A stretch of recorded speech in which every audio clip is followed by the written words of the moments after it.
નમસ્કાર દોસ્તો, સ્વાગત છે તમારું મારી YouTube channel Mehul Mavani education and culture.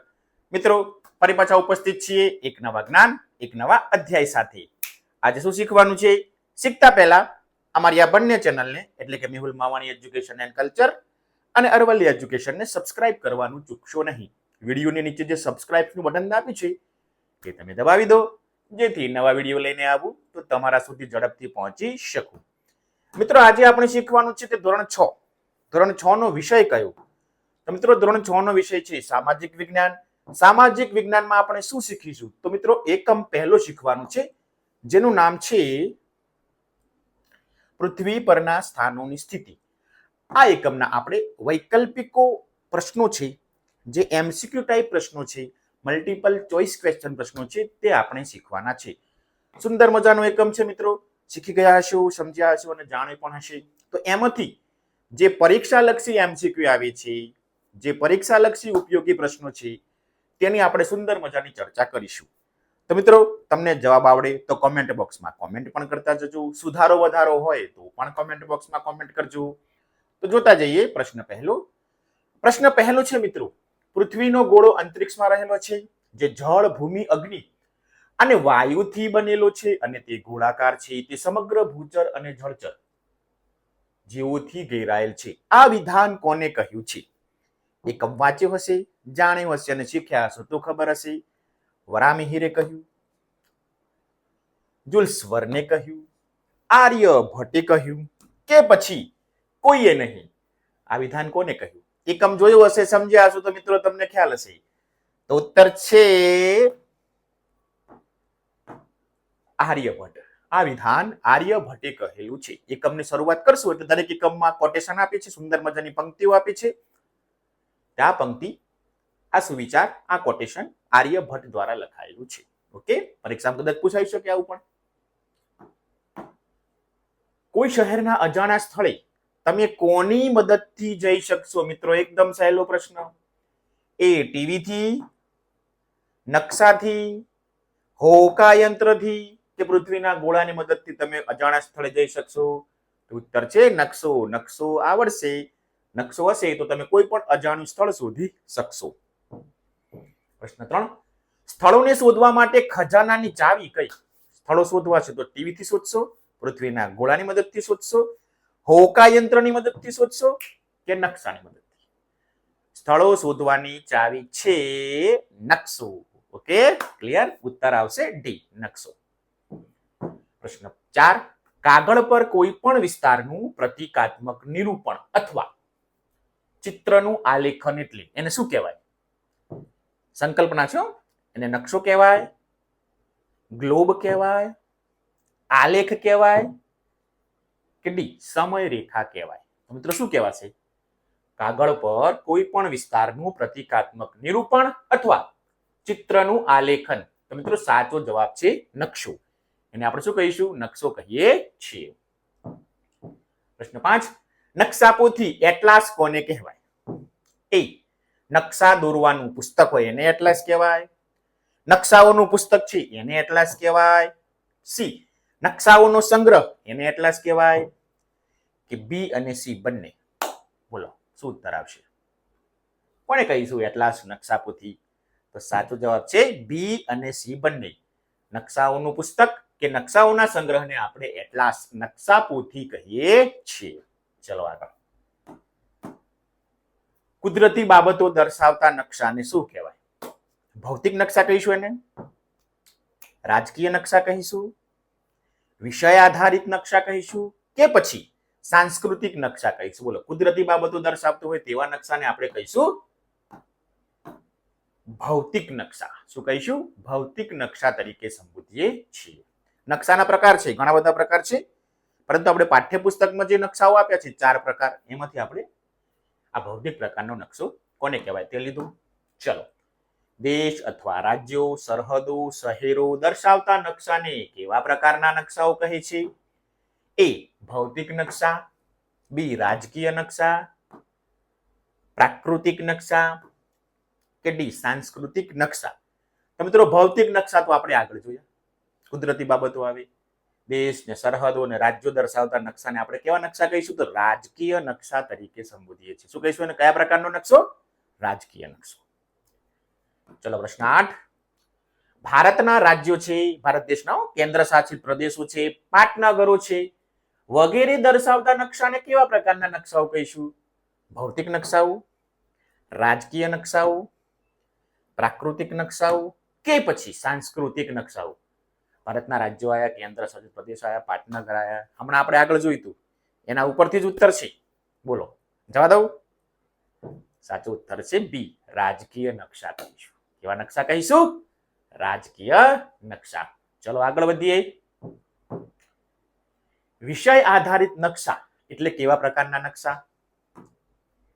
ભૌતિક નકશા કહી શકાય એને, રાજકીય નકશા એવા કહી શકાય, ચોક્કસ પ્રકારની માહિતી પ્રદાન કરતા નકશા કહી શકાય કે સાંસ્કૃતિક નકશા કહી શકાય? વિષય આધારિત નકશા એટલે કેવા પ્રકારના નકશા? તો સાચો ઉત્તર છે ચોક્કસ પ્રકારની માહિતી પ્રદાન કરતા નકશાને આપણે વિષય આધારિત નકશા કહીએ છીએ. જે ચોક્કસ પ્રકારની માહિતી પૂરી પાડતો હોય, જેમ કે કોઈ અનાજને લગતી, કોઈ પ્રદેશના અનાજને લગતી, કોઈ પ્રદેશના પહેરવેશને લગતી હોય, કોઈ પ્રદેશની ભાષા કે કોઈ પ્રદેશના શિક્ષણને લગતી માહિતી હોય, એવો જે નકશો હોય એને આપણે કહીશું વિષય આધારિત નકશા. ઓકે, ચલો આગળ. પ્રશ્ન 10. નીચેનામાંથી કયું નકશાનું અંગ નથી, નકશાનો ઘટક નથી? નકશાના પ્રકાર, અંતર, દિશા કે રૂઢસંજ્ઞા? આમાંથી એક શબ્દ એવો છે, એક વિકલ્પ એવો છે જે નકશાનું અંગ નથી. આપણે તેને ઘટક પણ કહી શકીએ. અંગ એટલે ઘટક, પાઠ્યપુસ્તકમાં ઘટક શબ્દ છે. તો સાચો ઉત્તર છે નકશાના પ્રકાર. અંતર એટલે કે પ્રમાણ માપ, દિશા અને રૂઢસંજ્ઞા આ ત્રણેય નકશાના અંગો છે. અંતર એટલે કે પ્રમાણ માપ, આપણે પાઠ્યપુસ્તકમાં પ્રમાણ માપ શબ્દ છે. દિશા અને રૂઢસંજ્ઞા નકશાના 3 અંગો છે. ધ્યાન રાખીશું. પૃથ્વી ઉપર કોઈ પણ બે સ્થળો વચ્ચેનું અંતર અને તે બંને સ્થળોના નકશા ઉપરના અંતર વચ્ચેના ગુણોત્તરને શું કહેવાય? પ્રમાણ માપ કહીશું, દિશા સૂચન કહીશું, રૂઢસંજ્ઞા કહીશું કે એક પણ નહીં? શું કહીશું? બોલો. પૃથ્વી પરનું જે માપ હોય અને નકશા ઉપરનું માપ હોય એ બંનેનો ગુણોત્તર હોય તો એને મિત્રો કહીશું આપણે પ્રમાણ માપ. નકશાનું ત્રીજું અંગ. નકશાના 3 અંગો પ્રમાણ માપ, દિશા સૂચન અને રૂઢસંજ્ઞા. તો પ્રમાણ માપ કોને કહેવાય? તો આ. ઓકે, ચલો આગળ. ઉત્તર પૂર્વ દિશા વચ્ચે કઈ દિશા અથવા ખૂણો આવેલું છે? ઉત્તર અને પૂર્વ. ઈશાન ખૂણો, અગ્નિ ખૂણો, નૈઋત્ય ખૂણો કે પછી વાયવ્ય ખૂણો? ઉત્તર અને પૂર્વ વચ્ચે વિચારીને જવાબ આપજો. પાઠ્યપુસ્તકમાં આપણને આ ચક્ર નથી આપ્યું. ઉત્તર અને પૂર્વ એવું જ મધ્યમવર્તી દિશાઓ આપેલી છે આપણને, પરંતુ ખૂણાનું પણ જ્ઞાન હોવું જરૂરી છે, હે ને? 4 દિશા અને 4 ખૂણા. તો સાચો ઉત્તર છે ઈશાન ખૂણો આવેલો છે. ઉત્તર અને પૂર્વ દિશા વચ્ચે ઈશાન કોણ? ઈશાન ખૂણો, મધ્યમવર્તી દિશા આવેલી છે. ચલો હવે આ તો આવડે. ઉત્તર પશ્ચિમ દિશા વચ્ચે કઈ દિશા આવેલી છે અથવા ખૂણો આવેલો છે? ઉત્તર અને પશ્ચિમ. ઈશાન ખૂણો, અગ્નિ ખૂણો, નૈઋત્ય ખૂણો અને વાયવ્ય ખૂણો. કયો ખૂણો આવેલો છે? મિત્રો જ્યારે એકમ ચલાવે, મેં એકમ યુટ્યુબ ઉપર વિડીયો મૂકેલો છે, ત્યારે આ ખૂણાને યાદ કેવી રીતના રાખવા એનું સૂત્ર પણ મૂકેલું છે અને અલગથી પણ વિડીયો બનાવીને સૂત્ર મૂકેલું છે. મારો પહેલો વિડીયો આ દિશાઓ અને ખૂણાઓનું હતું, તે મારા ચેનલ ઉપર મૂકેલો છે, તમે તે પણ જોઈ શકો છો કે દિશાને અને ખૂણાને યાદ રાખવાની શોર્ટ ટ્રીક. અત્યારે ઉત્તર અને પશ્ચિમ દિશા વચ્ચેના ખૂણાને કયો ખૂણો કહીશું? તો સાચો જવાબ છે વાયવ્ય, જે બાજુ પાકિસ્તાન દેશ આવેલો છે તે. ચલો ક્લિયર. 14મો પ્રશ્ન. દક્ષિણ પૂર્વ દિશા વચ્ચે કયો ખૂણો આવેલો છે? દક્ષિણ અને પૂર્વ દિશા વચ્ચે કયો ખૂણો આવેલો છે? કઈ દિશા આવેલી છે? ચલો ભાઈ, ઈશાન, અગ્નિ, નૈઋત્ય કે વાયવ્ય? ઈશાન તો ખબર પડી ગઈ, વાયવ્ય ખબર પડી ગઈ. હવે આ બે વધ્યા, તો સાચો ઉત્તર છે અગ્નિ. અગ્નિ ખૂણો દક્ષિણ પૂર્વ દિશા બાજુ આવેલો છે. તમે કદાચ તમારા ઘરની જે પેલી ડીશ એન્ટેનાઓ જોઈએ છે, ડીટીએચ હશે કે પૈસા વાળી હશે, પે વાળી, તો એ ડીશ એન્ટેનાનો જે ખૂણો પડે છે એ ડીશ એન્ટેના મોટે ભાગે અગ્નિ ખૂણામાં મૂકેલી હોય છે. અગ્નિ ખૂણામાં એનું ડીશ એન્ટેનાનું મોઢું હોય છે, પતરું એ બાજુ હોય છે. તમે જોઈ શકશો તમારા ઘરે, તમારી આસપડોશમાં ડીશ એન્ટેના હોય તો તે ડીશ એન્ટેનાનું જે પતરું છે એ કઈ દિશામાં રાખેલું હશે? અગ્નિ ખૂણામાં રાખેલું હશે. જે ડીશ છે ને, ચલો યાદ રાખવા માટે અગ્નિ ખૂણો કઈ બાજુ છે? ચલો 15મો પ્રશ્ન, દક્ષિણ પશ્ચિમ દિશા વચ્ચે કયો ખૂણો અથવા દિશા આવેલી છે? હવે તો આવડી જાય. ઈશાન કોણ ખબર પડી ગઈ, અગ્નિ કોણ ખબર પડી ગઈ, નૈઋત્ય ભાઈ બાકી રહે છે ને વાયવ્ય આપણે ચર્ચા કરી લીધી. તો દક્ષિણ અને પશ્ચિમ વચ્ચે નૈઋત્ય કોણ, નૈઋત્ય ખૂણો, નૈઋત્ય દિશા આવેલી છે, મધ્યમવર્તી દિશા આવેલી છે. તો 4 ખૂણા અને 4 દિશા એ તો આપણને યાદ રહેવું જોઈએ. તમારા ઘરે નવું ઘર બનતું હોય ત્યારે ગૃહ પ્રવેશ કરો છો ત્યારે મોટે ભાગે જે રસોડું હોય છે તે કયા ખૂણામાં બનાવવામાં આવે છે? તમારા ઘરે ચર્ચા કરીને મને કોમેન્ટ બોક્સમાં જણાવજો. હે ને, તમારું ઘર જ્યારે બનતું હોય ત્યારે ઘરનું જે રસોડું છે, આપણે જે જમીએ છીએ રસોડું છે, રસોડું બનાવીએ છીએ ઘરની અંદર, તે કયા ખૂણામાં આવે છે એ ચર્ચા કરજો. અને ઉત્તર આવે કોમેન્ટ બોક્સમાં કોમેન્ટ કરજો. ત્યારે તમને ખબર પડશે કે આ ખૂણાઓનું જાણકારી કેટલી જરૂરી છે. ચલો, ઘરનું રસોડું કયા ખૂણામાં આવે મને કોમેન્ટ કરવાનું છે ચારેયમાંથી. ભારતના કયા વિભાગે ભારતના નકશા માટે રૂઢ સંજ્ઞાઓનો સંગ્રહ તૈયાર કર્યો છે? રૂઢ સંજ્ઞા વિશે આપણે શીખી ગયા છીએ, ચોક્કસ નિશાનીઓ. ચલો, ભારતીય પ્રવાસન વિભાગ, ભારતીય સર્વેક્ષણ વિભાગ, ભારતીય માહિતી વિભાગ અને ભારતીય સંરક્ષણ વિભાગ. બોલો, આ 4માંથી કયા વિભાગે રૂઢ સંજ્ઞાઓનો સંગ્રહ તૈયાર કર્યો છે? તમારા પાઠ્યપુસ્તકમાં પણ ચિત્રો આવેલા છે. તો સાચો ઉત્તર છે ભારતીય સર્વેક્ષણ વિભાગે રૂઢ સંજ્ઞાઓ બનાવેલી છે, જે આખા ભારતભરમાં માન્ય છે. ભારતના નકશાઓમાં ભારતીય સર્વેક્ષણ વિભાગે જે રૂઢ સંજ્ઞાઓ બનાવી છે, નિશાનીઓ બનાવી છે, તે માન્ય ગણાય છે.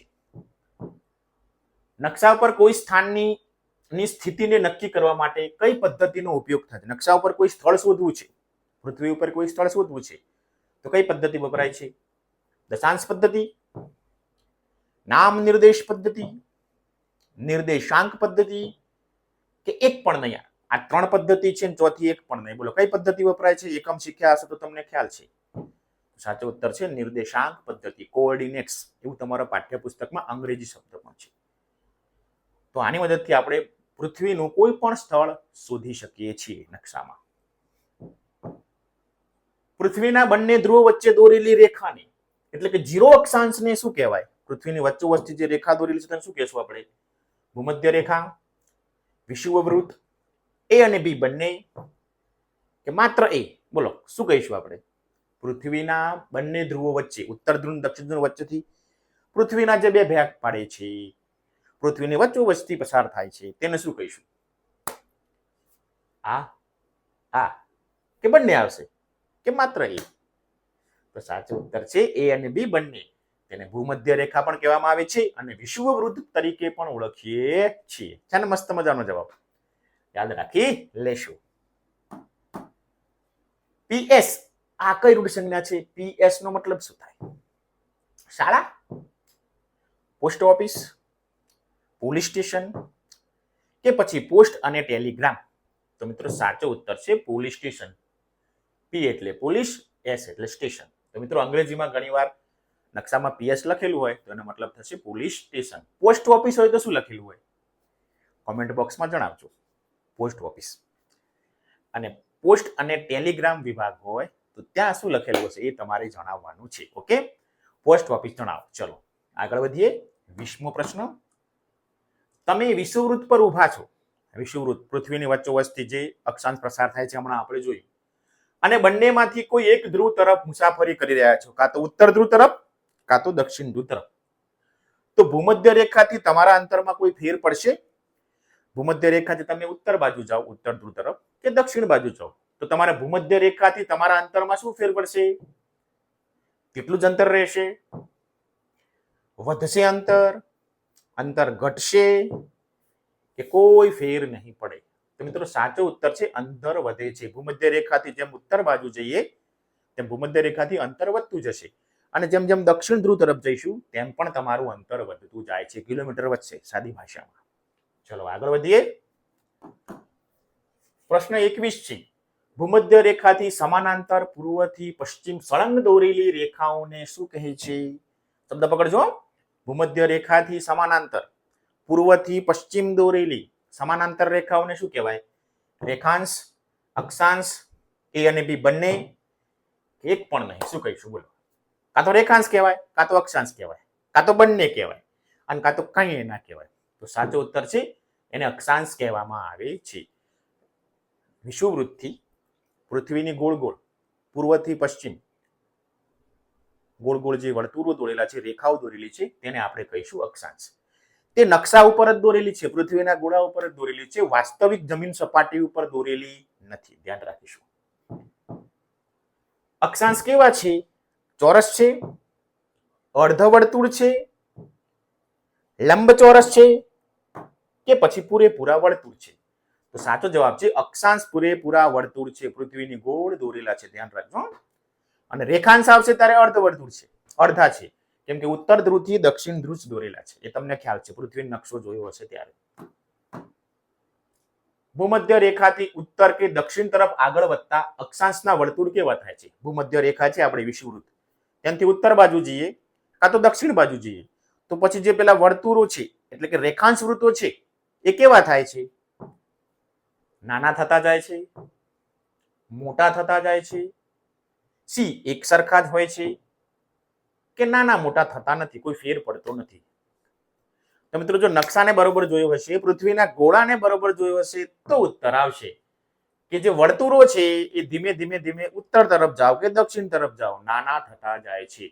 પૃથ્વીની વચ્ચોવચ દોરેલી ભૂમધ્ય રેખા સૌથી મોટું રેખાંશ વૃત્ત છે. પછી જેમ જેમ ઉપર જઈએ ને તેમ વર્તુળ આમની જે લંબાઈ છે, આમ જે ગોળાઈ છે એ ધીરે ધીરે ધીરે ધીરે નાની થતી જાય છે, અને જ્યારે ઉત્તર ધ્રુવ કે દક્ષિણ ધ્રુવ આવશે તો માત્ર ટપકું જ થાય છે.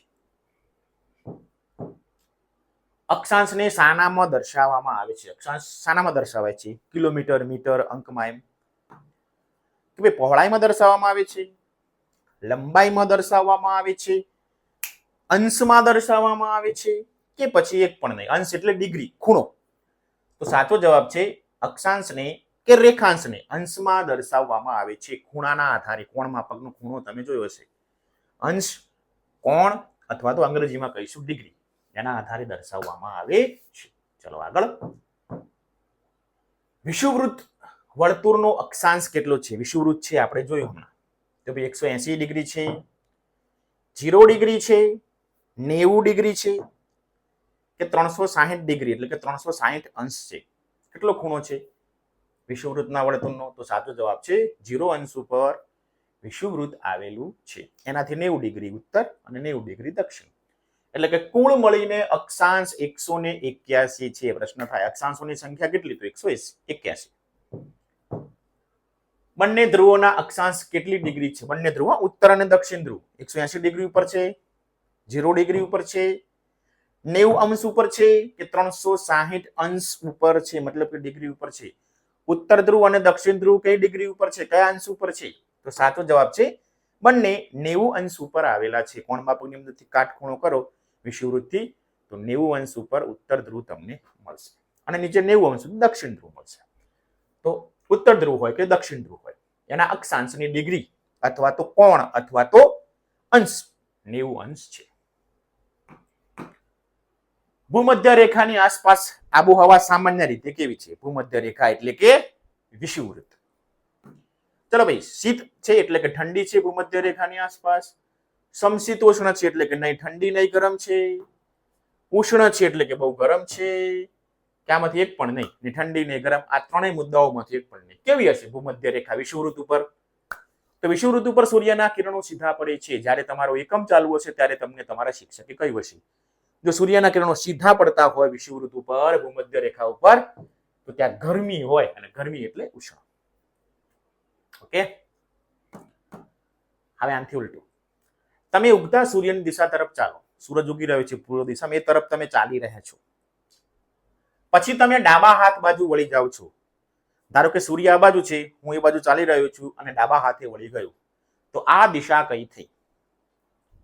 તો તમે કઈ દિશામાં હશો? ઉત્તર, દક્ષિણ, પૂર્વ કે પશ્ચિમ? તો સાચો જવાબ છે તમારું મુખ, તમે ઉત્તર દિશા તરફ તમારું મોઢું તમે હશો. છે ને પ્રશ્ન? NMMS માં પૂછાય એવો પ્રશ્ન છે. પરીક્ષા, બાહ્ય પરીક્ષાઓ અને સ્પર્ધાત્મક પરીક્ષાઓમાં એમાં મિત્રો આવા જ પ્રશ્નો પૂછાતા હોય છે. જો મહાવરો હશે, અભ્યાસ કરેલો હશે ને તમે શીખ્યા હશો તો ઉત્તર બરોબર લખી શકશો. ઈજી છે મિત્રો, ખાલી ધ્યાન આપવાની જરૂર છે. ઉત્તર ધ્રુવથી દક્ષિણ ધ્રુવ સુધી દોરેલા સળંગ અર્ધવર્તુળોને શું કહેવાય? અક્ષાંશ કહીશું, રેખાંશ કહીશું, અક્ષાંશ કહીશું, સી એ અને બી બંને કહીશું કે ડી એક પણ નહીં કહીએ? શું કહીશું બોલો? ઉત્તર ધ્રુવથી દક્ષિણ ધ્રુવ સુધી દોરેલા અર્ધવર્તુળો છે, સળંગ છે, અર્ધવર્તુળ, વર્તુળ નથી. તો સાચો જવાબ છે તેને રેખાંશ તરીકે ઓળખવામાં આવે છે. ચલો આગળ. મુખ્ય રેખાંશ કઈ રેખા, મુખ્ય રેખાંશને બીજા કયા નામે સંબોધવામાં આવે છે? કઈ રેખા પણ કહેવાય છે? એને પ્રમાણ સમય રેખા કહીશું, આંતરરાષ્ટ્રીય રેખા કહીશું, ગ્રીનિચ રેખા કહીશું કે પછી મધ્યમવર્તી રેખા કહીશું? મુખ્ય રેખાંશને કયા નામે ઓળખવામાં આવે છે? તો સાચો જવાબ છે તેને ગ્રીનિચ રેખા કહે છે. કેમ? તે લંડનની બાજુમાં આવેલા ગ્રીનિચ શહેર, ગ્રીનિચ વિસ્તાર ઉપરથી આ 0° રેખાંશ વૃત્ત અર્ધવર્તુળ પસાર થાય છે એટલે નામ આપ્યું છે એનું ગ્રીનિચ રેખા. અહીંથી આખા વિશ્વનો સમય નક્કી થાય છે. આ ગ્રીનિચ રેખા પૃથ્વીના પૂર્વ અને પશ્ચિમ એમ બે ભાગ પાડે છે. રેખાંશોની કુલ સંખ્યા કેટલી છે? 180 રેખાંશ છે, 360 રેખાંશ છે, 90 રેખાંશ છે કે 45? બોલો રેખાંશો કેટલા હશે? તો સાચો જવાબ છે 360 રેખાંશ વૃત્તો છે. અને અક્ષાંશ વૃત્તો કેટલા છે? તો હમણાં જ કહ્યું તમે 181. યાદ રાખીશું. અક્ષાંશ અને રેખાંશ મળીને શું બનાવે? જાળી બનાવે, વર્તુળ બનાવે, લાઈન બનાવે કે અર્ધવર્તુળ બનાવે? તો મિત્રો સાચો જવાબ છે જાળી. અક્ષાંશ અને રેખાંશ બનીને પૃથ્વી ઉપર જાળી બનાવે છે, જેને અંગ્રેજીમાં ગ્રીડ કહીએ છીએ. ઓકે. અને જાળી ઉપરથી જ, કોઓર્ડિનેટ્સ ઉપરથી જ, નિર્દેશાંક પદ્ધતિ ઉપરથી જ આપણે કોઈ પણ સ્થળ નકશામાં શોધી શકીએ છીએ. ચલો આગળ. કઈ રેખા પૃથ્વીને પૂર્વ અને પશ્ચિમ એમ બે ભાગ પાડે છે? અથવા તો મને ઓળખો, હું પૃથ્વીના બે ભાગ પાડું છું, પૂર્વ અને પશ્ચિમ. બોલો કોણ છે? ભૂમધ્ય રેખા છે, આંતરરાષ્ટ્રીય દિનાંતર રેખા છે, ગ્રીનિચ રેખા છે કે કર્કવૃત્ત છે? કઈ રેખા છે જે પૂર્વ અને પશ્ચિમ પૃથ્વીના બે ભાગ પાડે છે? તો સાચો જવાબ છે ગ્રીનિચ રેખા. હમણાં આગળ કહ્યું હતું. હવે ઉલટું, કઈ રેખા પૃથ્વીના ઉત્તર અને દક્ષિણ એમ બે ભાગ પાડે છે? ઉત્તર ગોળાર્ધ અને દક્ષિણ ગોળાર્ધ. ચલો, ભૂમધ્ય રેખા, આંતરરાષ્ટ્રીય દિનાંતર રેખા, ગ્રીનિચ રેખા તો આવશે નહીં કેમ કે તે પૂર્વ અને પશ્ચિમ ભાગ પાડે છે, કે કર્કવૃત્ત? પૃથ્વીના બે ઉત્તર દક્ષિણ કોણ ભાગ પાડે? તો મિત્રો નકશો જોશો તો ખ્યાલ આવશે. ભૂમધ્ય રેખા જે પૃથ્વીના ઉત્તર અને દક્ષિણ એમ ભાગ પાડે છે, જેને આપણે વિષુવવૃત્ત તરીકે પણ સંબોધીએ છીએ. કયા નિર્દેશાંકોની મદદથી પૃથ્વી પર કોઈ ચોક્કસ સ્થળને આપણે દર્શાવી શકીએ છીએ? તો કે ભાઈ રેખાંશની મદદથી દર્શાવી શકીએ, અક્ષાંશની મદદથી દર્શાવી શકીએ, એ અને બી બંને કે માત્ર એ? બોલો કયા નિર્દેશકો છે જેની મદદથી પૃથ્વી પર કોઈ ચોક્કસ સ્થળ આપણે દર્શાવી શકીએ? આ તો જવાબ છે એ અને બી બંને. રેખાંશ અને અક્ષાંશની મદદથી જે જાળી બને છે તેની મદદથી આપણે પૃથ્વી ઉપરના કોઈ પણ સ્થળને દર્શાવી શકીએ છીએ, નિર્દેશક કરી શકીએ છીએ. અંગ્રેજીમાં તેને કહેશું કોઓર્ડિનેટ્સ. ચલો આગળ. લગભગ 1500 વર્ષ પહેલા કયા પ્રખ્યાત ખગોળશાસ્ત્રીએ ઉજ્જૈનમાં રહેતા હતા? ખગોળશાસ્ત્રીઓ બ્રહ્મગુપ્ત રહેતા હતા, વરાહમિહિર રહેતા હતા, આર્યભટ્ટ રહેતા હતા કે પછી ભાસ્કરાચાર્ય રહેતા હતા, જે 1500 વર્ષ પહેલા ઉજ્જૈન નગરમાં રહેતા હતા, મધ્યપ્રદેશ? તો સાચો જવાબ છે વરાહમિહિર નામના ખગોળશાસ્ત્રી 1500 વર્ષ પહેલા એટલે કે આજથી 4 થી 5મી સદીમાં ઉજ્જૈનમાં રહેતા હતા. કઈ રેખા વર્ષો પહેલા ભારતીય ખગોળશાસ્ત્રીય ગ્રંથોમાં એટલે કે પુસ્તકોમાં જોવા મળે છે? જેમ અત્યારે ગ્રીનિચ રેખા છે જેની મદદથી આપણે પૃથ્વીનો સમય નક્કી કરી શકીએ છીએ, પૃથ્વીના બે ભાગ પડે છે, એમ વર્ષો પહેલા એક રેખા હતી જે ભારતમાંથી પસાર થતી હતી અને તેના આધારે આપણે સમય વગેરે નક્કી કરતા હતા. વર્ષો પહેલા આપણે જોડે આ પદ્ધતિ હતી. ચલો, ભૂમધ્ય રેખા, કર્કવૃત્ત કે ઉજ્જૈન રેખા કહીશું એને, કે પછી દિનાંતર રેખા કહીશું? તો સાચો જવાબ છે ઉજ્જૈન રેખા તરીકે સંબોધીએ છીએ. જે 1500 વર્ષ પહેલા, અત્યારે જેટલું મહત્વ ગ્રીનિચ રેખાનું છે એટલું જ મહત્વ ઉજ્જૈન રેખાનું છે ને. આપણા વર્ષો પહેલા બધી શોધો આપણા જે ઋષિ મુનિઓ છે, સંતો છે, એમને કરી દીધી છે. પરંતુ વચમાં એવો પિરિયડ આવ્યો, એવો સમય આવ્યો કે આપણું જ્ઞાન હલકું નહિવત કક્ષાનું ગણવામાં આવ્યું અને પછી આ બધી શોધો થઈ. ઓકે, બાકી આપણે વર્ષો પહેલા આ બધી શોધો કરી ચૂક્યા છીએ. ભારત કયા અક્ષાંશ વચ્ચે આવેલો દેશ છે? તો 8 અંશથી 37 એટલે ઉત્તર અક્ષાંશ, 68 થી 97 અંશ ઉત્તર અક્ષાંશ, 90 અંશથી 180 અંશ ઉત્તર અક્ષાંશ કે 18 અંશથી 28 અંશ ઉત્તર અક્ષાંશ વચ્ચે આપણો ભારત દેશ આવેલો છે. નકશો જોયો હશે, પાઠ્યપુસ્તક બરોબર સમજ્યું હશે. તો પૃથ્વી પર ભારત દેશ કયા અક્ષાંશો વચ્ચે આવેલો છે?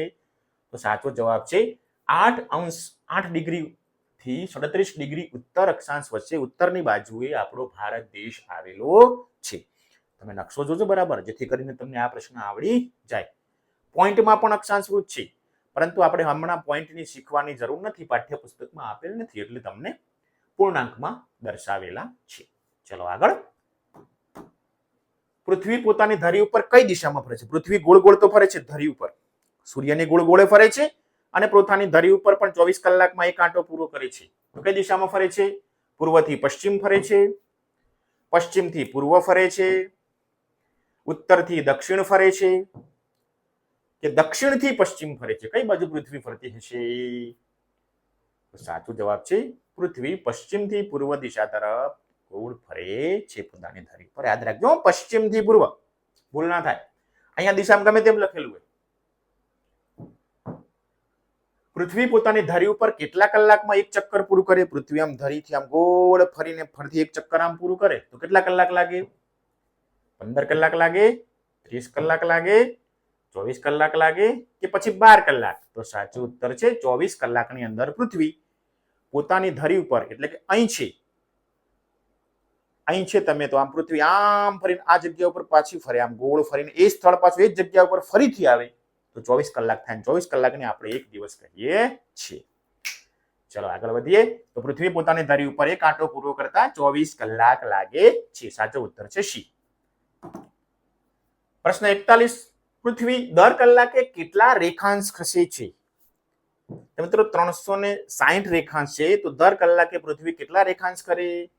A 20, B 15, C 24 કે D 180? મિત્રો સાચો જવાબ છે 15. પૃથ્વી દર કલાકે 15 રેખાંશ જેટલી ખસે છે, મતલબ કે ગોળ ફરે છે. 43મો પ્રશ્ન. ગ્રીનિચ રેખાથી પૂર્વ તરફ જતા સમયમાં શું ફેર પડે? ગ્રીનિચ રેખાથી જેમ પૂર્વ બાજુ આવો તો સમયમાં શું ફેર પડશે? વધશે, ઘટશે, સરખો જ રહેશે કે એક પણ નહીં? બોલો જવાબ શું આવશે? ગ્રીનિચ રેખાથી પૂર્વ તરફ જેમ જેમ જઈએ તેમ સમયમાં શું ફેર પડશે? બોલો, શીખી ગયા હોય તો ખ્યાલ હશે. સાહેબ સમય વધે છે, સમય વધશે.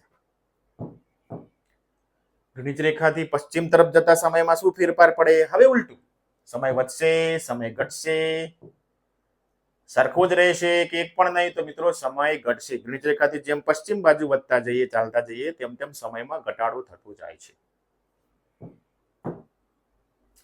44. જો ગ્રીનિચ રેખા ઉપર 12 વાગ્યા હોય તો પૂર્વ તરફ 30 રેખાંશ ઉપર કેટલા વાગેલા હોય? ગ્રીનિચ રેખા એટલે કે 0 ડિગ્રી, ત્યાં 12 વાગ્યા હોય તો 30 રેખાંશ ઉપર પૂર્વ બાજુ કેટલા વાગે? હમણાં આપણે શીખ્યા 1 કલાકમાં 15 રેખાંશ પસાર થાય, તો આપણે 30 રેખાંશ પસાર કરવાના છે, મતલબ કે 2 કલાક થયા. હવે જો આપણે પૂર્વ બાજુ ખસીએ છીએ તો સમય વધશે, અને જો પશ્ચિમ બાજુ ખસીએ છીએ તો સમય ઘટશે. અહીં લખ્યું છે પૂર્વ તરફ 30 રેખાંશ, મતલબ કે 2 કલાક વધશે, સમય વધશે.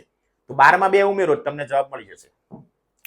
બપોરના 2 વાગ્યા હશે, સવારના 10 વાગ્યા હશે, 12 વાગ્યા હશે કે બપોરના 4 વાગ્યા હશે? તો મિત્રો સાચો ઉત્તર છે બપોરના 2 વાગ્યા હશે. 12 માં 2 ઉમેરો એટલે સમય વધશે. ઓકે, પૂર્વ તરફ જતા સમય વધે છે અને 15 રેખાંશ 1 કલાક થાય, ગણી લેવાનું.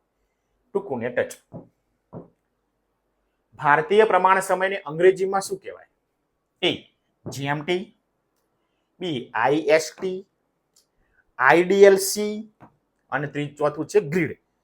ભારતીય સમય પ્રમાણ સમયને અંગ્રેજીમાં કહેવામાં આવે છે IST, ઇન્ડિયન સ્ટાન્ડર્ડ ટાઈમ. હવે તો BST તરીકે ઓળખવામાં આવે છે, ભારતીય સ્ટાન્ડર્ડ ટાઈમ. ઓકે, ચલો આગળ. એટલે BST કરેલું હોય, આઈ ની જગ્યાએ બી કરેલો હોય તો પણ માન્ય. ઘનિત રેખાને અંગ્રેજીમાં શું કહીશું? GMT, IST, IDL કે પછી ગ્રીડ? મિત્રો IST તો ખ્યાલ આવી ગયું, ઇન્ડિયન સ્ટાન્ડર્ડ ટાઈમ. તો ગ્રીનિચ રેખાને અંગ્રેજીમાં GMT ગ્રીનિચ મલ્ટીપલ ટાઈમ તરીકે ઓળખવામાં આવે છે, જ્યાંથી પૃથ્વી પરના દરેક ઘડિયાળનો ટાઈમ નક્કી થાય. અહીં 12 વાગ્યા હોય તો બધે 12 વાગેલા હોય. રશિયામાં કેટલા ટાઈમ ઝોન છે? મિત્રો દેશો ઘણા બધા મોટા હોય છે, જેમ ભારતનો પ્રમાણ સમય એક જ છે 82.5 પૂર્વ રેખાંશ, પરંતુ રશિયા એવડો મોટો દેશ છે કે ત્યાં એક જ ટાઈમ ઝોન રાખવો શક્ય છે નહીં. તેના માટે ત્યાં અલગ અલગ કુલ ઘણા બધા ટાઈમ ઝોન છે. કેટલા એ તમને કહી દઉં. એ 4 ટાઈમ ઝોન અલગ અલગ છે, બી 11 ટાઈમ ઝોન છે, સી 6 ટાઈમ ઝોન છે કે ડી 1 ટાઈમ ઝોન છે? મિત્રો સાચો જવાબ છે રશિયામાં કુલ 11 અલગ અલગ ટાઈમ ઝોન છે. રશિયામાં તમારે ફરવું હોય તો 11 વખત તમારે ઘડિયાળમાં ચકડા ફરવવા પડે. 11 અલગ અલગ ટાઈમ તમારે સેટ કરવા પડે. ચલો એ જ પ્રમાણે યુએસએમાં કેટલા ટાઈમ ઝોન છે? 6, 11, 4 કે પછી 1? તો યુએસએ એટલે કે યુનાઇટેડ સ્ટેટ ઓફ અમેરિકામાં, સંયુક્ત રાજ્ય અમેરિકા દેશમાં, એ પણ એવડો મોટો વિશાળ લાંબો દેશ છે કે ત્યાં 6 અલગ અલગ ટાઈમ ઝોન છે. અમેરિકામાં 6 અલગ અલગ ટાઈમ છે. આખા દેશમાં ઘડિયાળમાં 6 અલગ ટાઈમ હોય. તમે જે વિસ્તારમાં હો એ તમારે ટાઈમ સેટ કરવો પડે. ભારતમાં કેટલા ટાઈમ ઝોન છે? 4, 11, 6 કે 1? મિત્રો સાચો જવાબ છે ભારતમાં એક જ સમય પ્રમાણ સમય છે, એક જ ટાઈમ ઝોન છે 82.5 પૂર્વ રેખાંશ, જેની મદદથી આખા ભારતમાં ટાઈમ સેટ થાય છે. મતલબ કે અહીં 12 વાગ્યા હોય તો પૂરેપૂરા ભારતમાં 12 વાગેલા હોય, અને અહીં 6 વાગ્યા હોય તો આખા ભારત દેશમાં 6 વાગેલા હોય. ચલો આ છે ભારતનો ટાઈમ ઝોન. આગળ વધીએ. 50મો પ્રશ્ન. રશિયામાં પૂર્વથી પશ્ચિમ તરફ તમે મુસાફરી કરી રહ્યા છો, પૂર્વથી પશ્ચિમ, તો તમારી ઘડિયાળમાં કેટલી વખત સમય બદલવો પડે? બોલો. ટાઈમ ઝોન 11 વખત છે. એ 11 વખત, બી 1 વખત, સી 4 વખત કે ડી 10 વખત? બોલો. તો ઉત્તર આવશે તમારા ઘડિયાળને 10 વખત ટાઈમ સેટ કરવો પડશે, કેમ કે એક વખત તો તમારો ટાઈમ સેટ હશે. પછી જેમ જેમ જેમ જેમ પૂર્વથી પશ્ચિમ તરફ ખસતા જશો તેમ તેમ તેમ તમારે 10 વખત ટાઈમ સેટ કરવો પડશે, કેમ કે ત્યાં અલગ અલગ 11 ટાઈમ ઝોન છે, 11 પ્રમાણ સમય છે માટે. છે ને, પ્રશ્ન થોડો અઘરો છે સમજવામાં, પણ ધ્યાન રાખીશું. ઉદાહરણ આપું તો મારી જોડે 6 ફૂટની લાકડી છે, એને મારે 6 ટુકડા કરવા છે, તો કેટલી વાર કાપવી પડશે? ફરીથી મારી જોડે 6 ફૂટની લાકડી છે, એને મારે 6 ટુકડા કરવા છે 1-1 ફૂટના, તો કેટલી વખત કાપવી પડશે? સાચો ઉત્તર કોમેન્ટ બોક્સમાં જણાવજો. એનો જે જવાબ આવશે એના ઉપરથી તમને આ જવાબ મળી જશે, એટલા માટે. ચલો આગળ. આંતરરાષ્ટ્રીય દિનાંતર રેખા કેટલા રેખાંશ ઉપર આપેલી છે? International date line. 180 degree, 360 degree, 90 degree કે પછી 45 ડિગ્રી અંશ? તો સાચો જવાબ છે 180 અંશ રેખાંશ, 180 ડિગ્રી રેખાંશ ઉપર આંતરરાષ્ટ્રીય દિનાંતર રેખા આવેલી છે, જે ઓળંગતા દિવસ અને તારીખમાં ફેરફાર થાય છે. આંતરરાષ્ટ્રીય દિનાંતર રેખાને પૂર્વથી પશ્ચિમ તરફ જઈએ, પૂર્વથી પશ્ચિમ બાજુ જઈએ તો શું ફેર પડશે? એક દિવસ ઉમેરાશે, એક દિવસ ઘટશે, દિવસ સરખો રહેશે કે એક પણ નહીં? બોલો શું ફેર પડશે? આંતરરાષ્ટ્રીય રેખાને પૂર્વથી પશ્ચિમ તરફ જવાનું છે. યાદ રાખજો, શબ્દને પકડજો, પૂર્વથી પશ્ચિમ તરફ. તો ઉત્તર આવશે એક દિવસ ઘટે છે. પૂર્વથી પશ્ચિમ તરફ જશો એટલે એક દિવસ ઘટશે. હવે ઉલટું, આંતરરાષ્ટ્રીય દિનાંતર રેખાને પશ્ચિમથી પૂર્વ બાજુ ઓળંગીએ તો શું ફેર પડશે? દિવસ ઉમેરાશે, એક દિવસ ઘટશે, દિવસ સરખો જ રહેશે, એટલે કે કોઈ ફેર નહીં પડે. અને આ ત્રણેયમાંથી એક પણ નહીં. તો સાચો જવાબ છે દિવસ ઉમેરાશે. પશ્ચિમ બાજુથી પૂર્વ બાજુ જઈએ તો દિવસ ઉમેરાય, પૂર્વથી પશ્ચિમ બાજુ જઈએ તો એક દિવસ ઘટે. ઘડિયાળની રચના 24 કલાકનો આંટો છે માટે. આ સમજાઈ ગયું તો બધી અક્ષાંશ, રેખાંશ અને બધી જ માહિતી તમારા મગજમાં ઉતરી જશે. થોડું અઘરું છે સમજવામાં, પણ નથી સમજાય એવું તો નથી, વારંવાર વાગોળશો, મહાવરો કરશો એટલે આવડી જશે. ચલો, આંતરરાષ્ટ્રીય દિનાંતર રેખા કેવી છે? ઇન્ટરનેશનલ ડેટ લાઇન કેવી છે? 180 રેખાંશ વૃત્ત કેવું છે? ઉત્તરથી દક્ષિણ સીધી છે, ઉત્તરથી દક્ષિણ વાંકી ચૂકી છે, ઉત્તરથી દક્ષિણ ગોળ કરેલી છે, એક પણ નહીં. બોલો, આંતરરાષ્ટ્રીય દિનાંતર રેખા કેવી છે? તો ઉત્તરથી દક્ષિણ, ઉત્તર ધ્રુવથી દક્ષિણ ધ્રુવ વાંકી ચૂકી છે. કેમ કે જો એક જ પ્રદેશમાંથી પસાર થાય તો આપણે શીખી ગયા છીએ, અને ઓળંગીએ તો દિવસ અને રાત, એક દિવસ વધે તો ઘટે.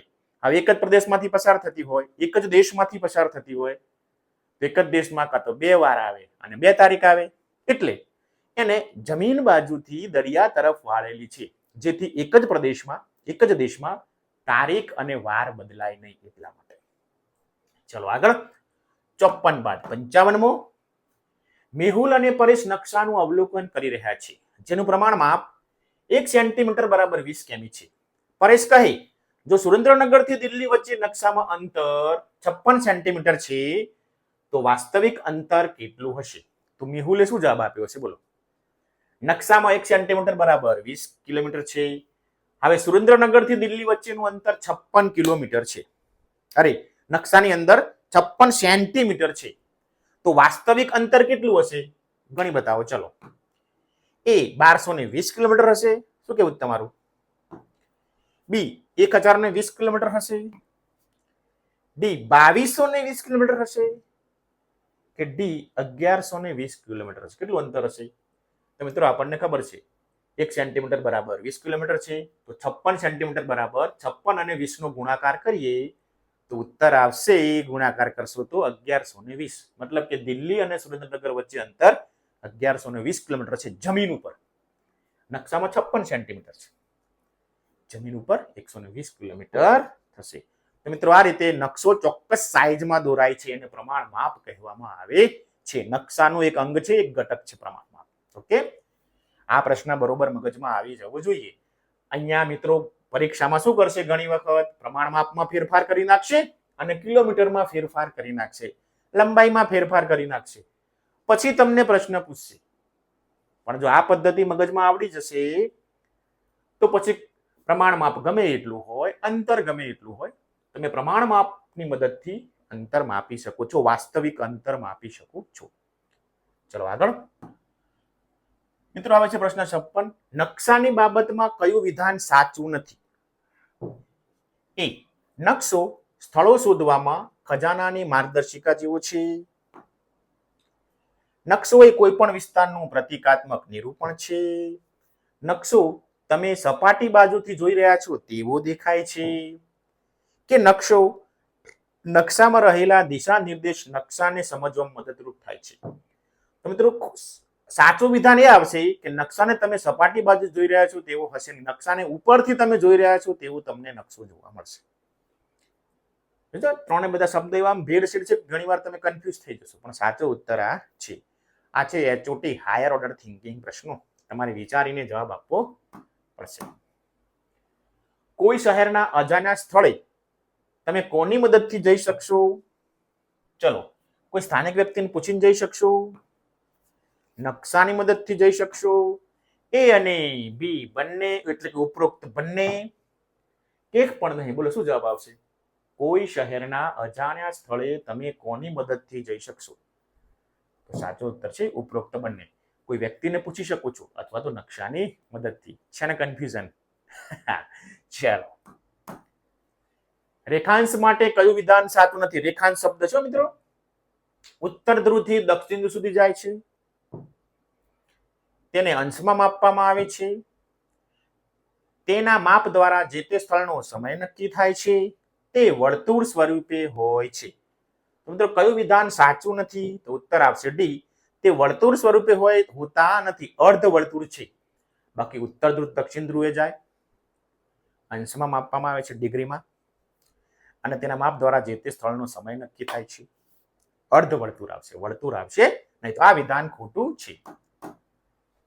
આબોહવા અને અક્ષાંશ વચ્ચેના સંબંધમાં કયું વિધાન ખોટું છે?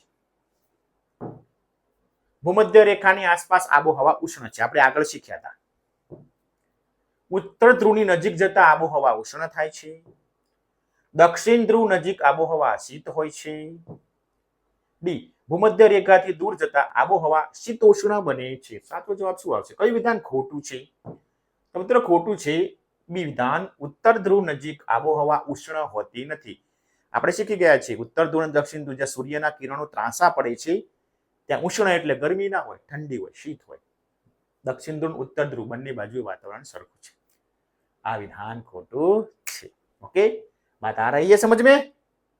पढ़ लो अच्छी तरह से, सोचो फिर आगे बढ़ो. चलो, પૃથ્વીના કોઈ ચોક્કસ સ્થાનને દર્શાવવા માટે કયા નિર્દેશાંકની જરૂર પડે છે? કોઈ ચોક્કસ સ્થળ બતાવવું છે. રિપીટ કરશું પ્રશ્નને. અક્ષાંશ અને રેખાંશની જરૂર પડે, અક્ષાંશ અને ઉત્તર ધ્રુવની જરૂર પડે, સોરી, રેખાંશ અને ઉત્તર ધ્રુવની જરૂર પડશે, અક્ષાંશ અને ઉત્તર ધ્રુવની જરૂર પડશે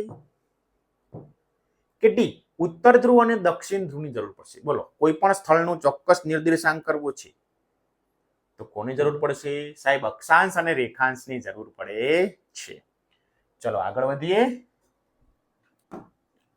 પ્રશ્ન 61 છે મિત્રો. આંતરરાષ્ટ્રીય દિનાંતર રેખાના સંદર્ભમાં નીચેનામાંથી કયું વિધાન સાચું છે તમારે કહેવાનું છે. નીચે તમને 4 વિધાનો આપેલા હશે. તેમાં આંતરરાષ્ટ્રીય દિનાંતર રેખા IDL, ઇન્ટરનેશનલ ડેટ લાઇન માટે કયું વિધાન સાચું છે? 1, તે વાક્યચૂકી છે. બી, તેને ઓળંગતા તારીખ અને વાર બદલાય.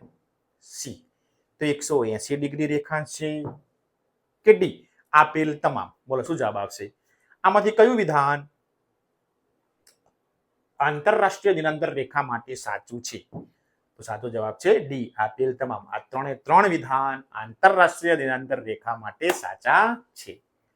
ચલો 61 બાદ હવે આગળ વધીએ. 62, તમારું ગામ કે શહેર 30 ડિગ્રી પૂર્વ રેખાંશ પર છે. ધ્યાન રાખજો. તમારી ઘડિયાળમાં બપોરના 2 વાગ્યા છે તો 30 ડિગ્રી પશ્ચિમ રેખાંશ પર આવેલા તમારા મિત્રના ગામ કે શહેરમાં કેટલા વાગ્યા હશે? એ, સવારના 10, બી, સવારના 11, બપોરના 2 કે બપોરના 12? કેટલા વાગ્યા હશે? તમે 30 ડિગ્રી પૂર્વ રેખાંશ પર છો, મતલબ કે ગ્રીનિચ રેખાથી 30 ડિગ્રી આ બાજુ, એટલે 2 કલાક વધારે. ત્યાં તમારે 2 વાગ્યા છે. ગ્રીનિચ રેખા સુધી આવશો તો મતલબ કે 12 વાગેલા હોય. હવે ત્યાંથી પશ્ચિમ બાજુ જવાનું છે એટલે કે 15 રેખાંશ 1 કલાક થાય તો પશ્ચિમ બાજુએ 30 રેખાંશ એટલે 2 કલાક ગણવાના. તો તમારી ઘડિયાળમાં 2 વાગ્યા છે, ગ્રીનિચ રેખા ઉપર 12 વાગ્યા હશે. 12 માંથી પાછા આપણે પશ્ચિમ બાજુ જઈએ છીએ એટલે સમયને બાદ કરવાનું છે. 12 માંથી 2 જાય એટલે 10, તો સવારના 10 વાગેલા હશે. છે ને? આ બરોબર સમજી લેજો. આ મગજમાં કોકડું ગોઠવતી આવડી ગયું તો ઉત્તર આવડી જશે. આવો દાખલો લગભગ પરીક્ષામાં આવશે. ચલો ઉલટું કરી દઈએ. તમારું ગામ કે શહેર 15 ડિગ્રી 15 અંશ પશ્ચિમ રેખાંશ બાજુ છે. તમારી ઘડિયાળમાં બપોરના 1 વાગ્યા છે તો 15 રેખાંશ પૂર્વે આવેલા તમારા મિત્રના ગામ કે શહેરમાં કેટલા વાગ્યા હશે? બપોરના 1, બપોરના સવારના 11, બપોરના 3 કે બપોરના 12?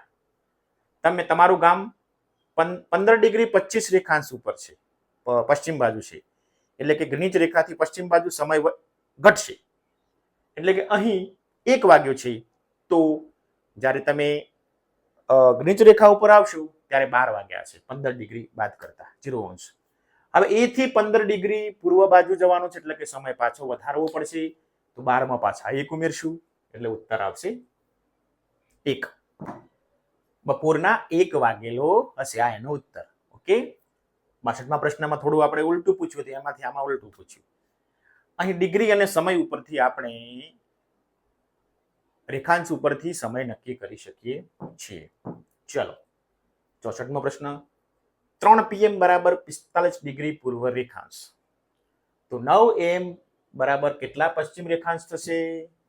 ચલો ભાઈ, 15 ડિગ્રી પશ્ચિમ રેખાંશ, 30 ડિગ્રી પશ્ચિમ રેખાંશ, 45 ડિગ્રી પશ્ચિમ રેખાંશ કે 60 ડિગ્રી પશ્ચિમ રેખાંશ? તો સાચો ઉત્તર આવશે મિત્રો 45 અંશ પશ્ચિમ રેખાંશ ઉત્તર આવશે. 9 AM થતા હશે તો 45 AM પશ્ચિમ રેખાંશ એનો સમય આવશે.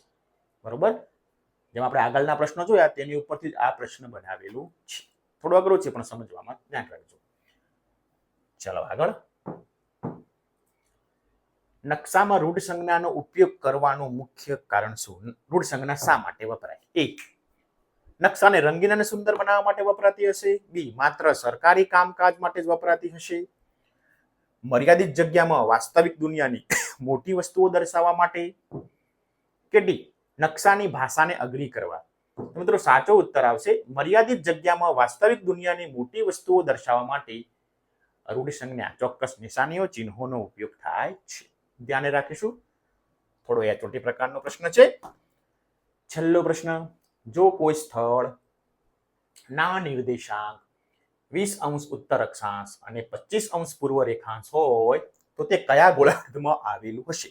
હમણાં આપણે જોયું હતું ગોળાર્ધ. ઉત્તર અને પશ્ચિમ ગોળાર્ધમાં હશે, દક્ષિણ પશ્ચિમ ગોળાર્ધમાં હશે, ઉત્તર પૂર્વ ગોળાર્ધમાં હશે કે દક્ષિણ પૂર્વ ગોળાર્ધમાં હશે. હવે સમજીએ. ઉત્તર બાજુ છે તો ઉત્તર ગોળાર્ધ અને પૂર્વ બાજુ છે તો પૂર્વ ગોળાર્ધ. જોઈ લેવાનું ડિગ્રી પછી કઈ દિશા લખેલી છે. તો ઉત્તરનો ઉ, પૂર્વનો પૂ, એટલે કે ઉત્તર બાજુ અક્ષાંશ છે એટલે કે ઉત્તર ગોળાર્ધ થઈ ગયું અને પૂર્વ બાજુ રેખાંશ છે એટલે પૂર્વ થઈ ગયું. તો સાચો જવાબ આવશે ઉત્તર પૂર્વ ગોળાર્ધ. છે ને સરળ? આવો પ્રશ્ન પૂછાય અને ગોળાર્ધ શોધવાનું થાય, કયા ભાગમાં આવેલું છે શોધવાનું થાય, તો જે ડિગ્રી લખેલી પછી અક્ષાંશ લખ્યો છે કે રેખાંશ લખેલો છે તેની ઉપરથી નક્કી થાય છે. ઉત્તર અક્ષાંશ મતલબ કે ઉત્તર બાજુ, પૂર્વ રેખાંશ મતલબ કે પૂર્વ બાજુ. તો ઉત્તર પૂર્વ ગોળાર્ધમાં આ સ્થળ આવેલું છે. એકદમ સરળ છે.